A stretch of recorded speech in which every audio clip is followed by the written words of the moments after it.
السلام علیکم۔ آج جمعرات ہے، اپریل کی 29 تاریخ۔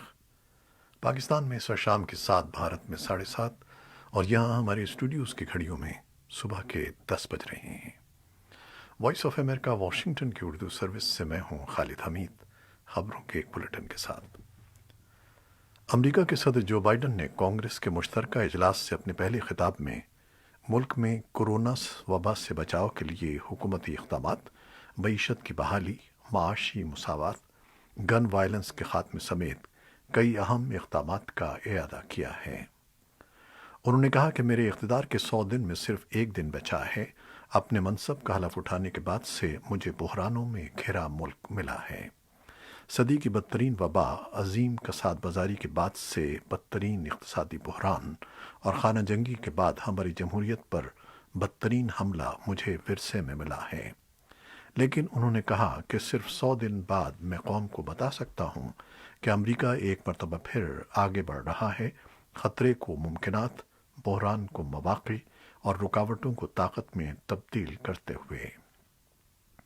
بدھ کو اپنے خطاب کے دوران صدر بائیڈن نے ملکی داخلی امور کے ساتھ ساتھ افغانستان سے امریکی فوج کے انخلا، موسمیاتی تغیر، چین کے ساتھ تعلقات جیسے خارجہ امور پر بھی بات کی۔ صدر بائیڈن نے بچوں کی کفالت میں ٹیکس چھوٹ دینے، کم از کم اجرت $15 کرنے، خاندانوں کو افورڈیبل ہیلتھ کیئر ایکٹ کے تحت صحت کی سہولیات تک مزید بہتر رسائی دینے کے منصوبے کا اعلان کیا۔ انہوں نے امریکی بچوں اور خاندانوں کی بحالی، 12 سال کی قومی سطح پر مفت تعلیم میں کمیونٹی کالجز کے 2 سال کے پروگرام کو شامل کرنے، امیر ترین امریکی طبقے سے ٹیکس وصولیوں کی شرح میں اضافے کا بھی اعادہ کیا۔ صدر بائیڈن نے کہا کہ انہوں نے امریکی شہریوں کو کورونا سے بچانے کا جو وعدہ کیا تھا وہ پورا کر دیا ہے۔ ان کے بقول حکومت نے ابتدائی 100 روز میں 10 کروڑ افراد کو ویکسین لگانے کا وعدہ کیا تھا، اور آج 20 کروڑ امریکی ویکسین لگوا چکے ہیں۔ صدر بائیڈن نے دعویٰ کیا کہ امریکہ کی تاریخ میں کسی بھی صدر کے پہلے 100 دنوں میں معیشت میں اس قدر بہتری کے آثار نظر نہیں آئے جو ان کے دور میں دیکھنے کو مل رہے ہیں۔ صدر جو بائیڈن نے کانگریس سے خطاب کے دوران چین کے صدر شی جن پنگ کے ساتھ رابطوں کی بھی تفصیل سے آگاہ کیا۔ انہوں نے کہا کہ وہ چین کے ساتھ صحت مند تقابل کا خیر مقدم کرتے ہیں، لیکن وہ انٹلیکچول پراپرٹی سمیت تمام اہم معاملات پر امریکی مفادات کا تحفظ یقینی بنائیں گے۔ افغانستان سے متعلق صدر نے بتایا کہ وہ افغانستان سے امریکی افواج کے انخلا کا اعلان کر چکے ہیں۔ دنیا کی اس طویل ترین جنگ کو منطقی انجام تک پہنچانے کا وقت آ گیا ہے۔ ان کے بقول دہشت گردی آج بھی ایک چیلنج ہے، لیکن افغانستان سے آگے نکل کر دیکھنے کی ضرورت ہے۔ یمن، صومالیہ اور دیگر کئی ممالک ہیں جہاں داعش اور القاعدہ موجود ہیں۔ کورونا وائرس کی وجہ سے کانگریس کے مشترکہ اجلاس میں شرکت کو محدود رکھا گیا تھا، اس لیے صدر بائیڈن کا یہ خطاب سابقہ صدارتی تقاریر سے مختلف نظر آیا۔ امریکہ میں حزب اختلاف کی جماعت ریپبلکن پارٹی سے تعلق رکھنے والے سینیٹر ٹم اسکاٹ نے کہا کہ صدر بائیڈن قوم کو متحد کرنے میں ناکام رہے ہیں، جبکہ انفراسٹرکچر، تعلیم اور خاندانوں سے متعلق ان کا پیکج قوم کو مزید تقسیم کر دے گا۔ بدھ کی شب صدر بائیڈن کے کانگریس کے مشترکہ اجلاس سے خطاب پر ریپبلکنز کی جانب سے باضابطہ رد عمل دیتے ہوئے ٹم اسکاٹ نے کہا کہ بائیڈن کو ورثے میں بہتر حالات ملے تھے۔ انہوں نے سابق صدر ڈونلڈ ٹرمپ کے دور میں شروع کیے گئے ویکسین پروگرام کے علاوہ گزشتہ سال وبا سے متاثر ہونے والے کاروباری افراد کے لیے کھربوں ڈالر کے پیکج اور وبا سے متاثرہ شہریوں کی مالی مدد کے لیے رقوم کی ادائیگی کا بھی تذکرہ کیا۔ ٹم اسکاٹ کا کہنا تھا کہ ڈیموکریٹک پارٹی امریکیوں کی مزید مدد کے معاملے پر ریپبلکنز کے ساتھ مل کر کام کرنے کے لیے تیار نہیں ہے۔ امریکہ کی نائب صدر کاملا ہیرس اور ایوان نمائندگان کی اسپیکر نینسی پیلوسی نے امریکہ میں نئی تاریخ رقم کر دی ہے۔ امریکہ کی تاریخ میں یہ پہلا موقع تھا کہ جب صدارتی خطاب کے دوران 2 خواتین ایک ساتھ اسٹیج پر موجود تھیں۔ کاملا ہیرس نے سینٹ کے صدر کی حیثیت سے ہاؤس اسپیکر نینسی پیلوسی کے ہمراہ